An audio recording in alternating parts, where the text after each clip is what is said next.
Greetings, everybody! Welcome to the Dracovin Empire! Are you ready to dive back into Golarion, the setting for the Pathfinder role-playing game system? Because I know you are.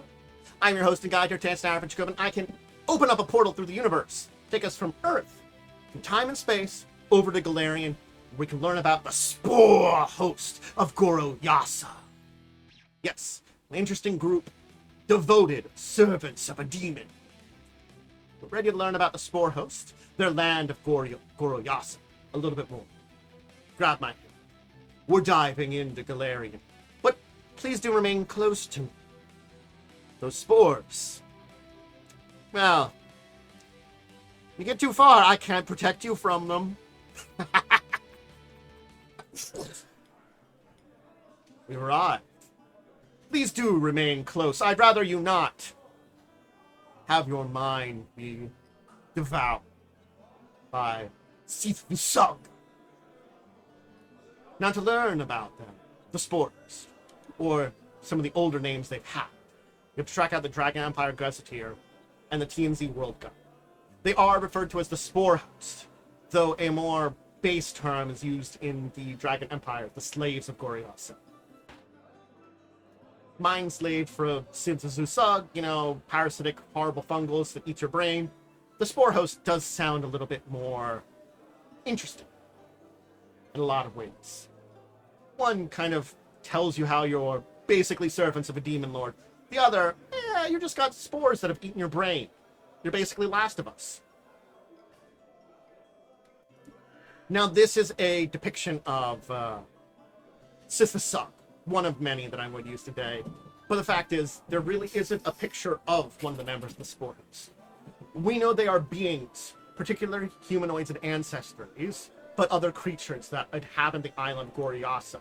And the fact is, the fungus there has taken root, eaten into their minds, sapped them, started to eat into their brains, perhaps. Your free will goes away. You no longer are there.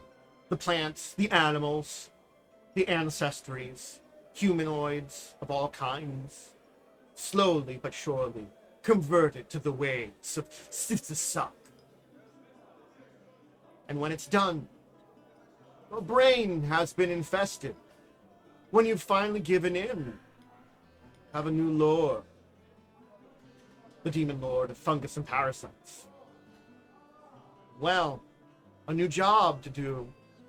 You see, the Cyth-V'Sug has always required sacrifice. Those that resist the fungus. Well, if you're not going to join us, our Lord needs new fodder to grow upon. So see, that's what the Spore Host is. The various inhabitants that live there, on the island, infected, who sacrifice travelers and unlucky adventurers who seek the glory, the treasures of Goroyasa, to their great lord. That is the essence of what the Spore Host is. That's the essence of the dangers of Goroyasa. It's a level of creatures that, effectively, if you're going to mechanically use them, probably just use the various ancestries and stuff, and perhaps have infectious fungus. First edition had fungal creatures. Maybe use that stats. There are options in place, but unfortunately, statistic-wise, there isn't a lot for Goroyasa. It's one of those ones I'd love to explore more for. Now, Goroyasa, we do have to talk about a little bit. It's that island over in the other corner of the Valashai jungle. It's technically part of that, but yet not. Maybe it was part of the mainland. It's an island covered in spores. When lightning strikes, firestorms ignite those spores, blaze it, reveal ancient giant ruins. Perhaps if these are the Valashai ruins. Perhaps they are actual giants. Perhaps some other kind of giant ancestry that once lived on the island. No one knows for sure, but they are ancient. They could have been older than the Valashai. They could have been from the Valashai. Who knows? The fact is that whatever reason here, this place is covered in spores. Maybe the strange crater at the center is its origin. Maybe it's because a meteor carrying these spores fell to Golarion on the ancient kingdom. perhaps, basically, it's another world wound.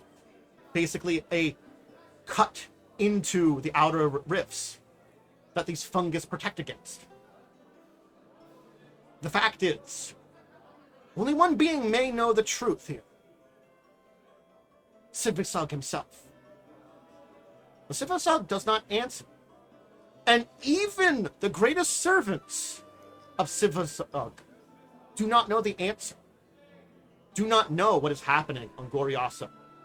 Do not know what mission has been put on the Spore Host. The Spore Host that sits there serves Cyth-V'Sug. They don't know any answers either. Those ruins. Arcane wonders, lost lore, treasure, temptation. We have faced the spores, tried to resist them, and then faced the host. If you can survive the spores, well, you have to hope you don't end up a sacrifice. Another depiction of Cyth-V'Sug. The fact is, we cannot get away from here without talking about Cyth-V'Sug briefly. Cyth-V'Sug is the demon lord of parasites and fungus. He started as a clip-off lord, so he's older than any of the demons that reside in the outer rifts. Basically, he was spawned by one of the more ascended ones. And during his existence, with the rise of demons, he kept out of the battle.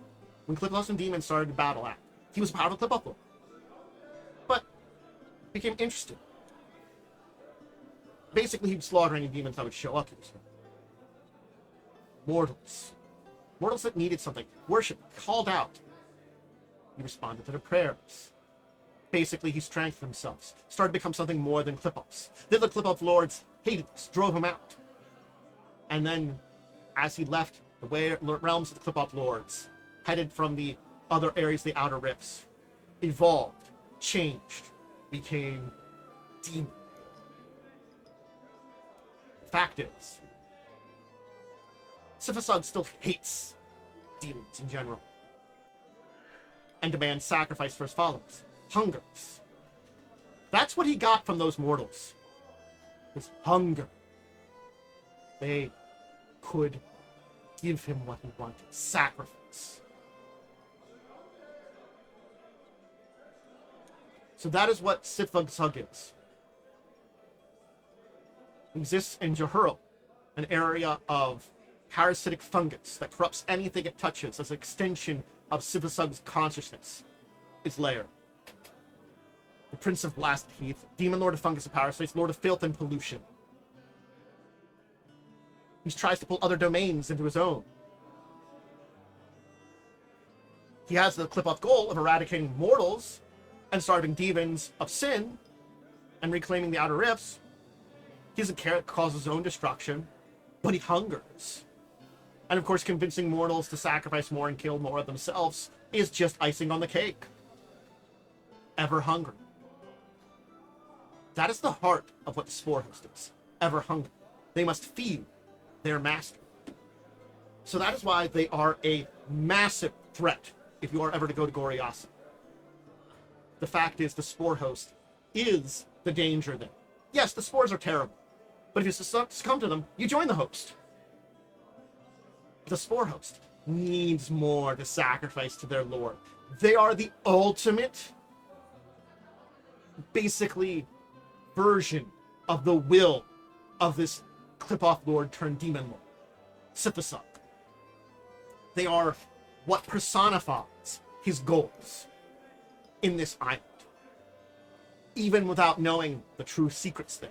Even without knowing how this bastion of perhaps his own realm, in many ways, is on Golarion and doesn't spread. Because it doesn't. It's no world wound. There aren't massive amounts of demons urging forth. Maybe that's what Cyth-V'Sug wants. Cyth-V'Sug hates demons. Infesting here, keeping the portal closed, but just open enough for him to leak his horrific fungal tendrils into the surface to infest. Bring more sacrifice to his ever hunger. That is the essence of what is there. A fascinating place with fascinating beings. Goroyasa, Cyth-V'Sug, and the Spore Host cannot be separated out. They are intertwined in the darkness of this interesting island. And I hope perhaps you're ready to face the darkness of that world. But that'll be it for today. This was an interesting one because the Spore Hosts aren't really dove into very deeply from the D&Z World Guide, but there was enough of them that I wanted to talk about them because, again, originally known as the Slave Hosts, the Slaves of Goroyasa, Spore Host sounds much more of an interesting idea, and it's evolved into something a little bit more different, though similar concepts are behind it. I feel like it's like Dragon Empire Gazetteer needed some evolution. Please check out the rest of my things, whether it's over on Twitch or YouTube. If you're on the Twitch side of things, you can see me live doing recordings like this, video games, variety of that, games with friends, just chatting. Basically, all the tabletop stuff that is recorded, streamed, goes up on YouTube. That includes live plays, like my current live play, Fallout Out as well, Wednesdays at 8, and my talk show, kind of podcasty thing, discussing tabletop, Saturdays at 6, talk about news of the week, and more. Check that all out on YouTube. Please make sure you subscribe over the YouTube side of things. Let me know what you think of all this entire combination of things in the comments below. And of course, check out my social media. And then until the next time, I bid all of you out there a deep and wonderful farewell.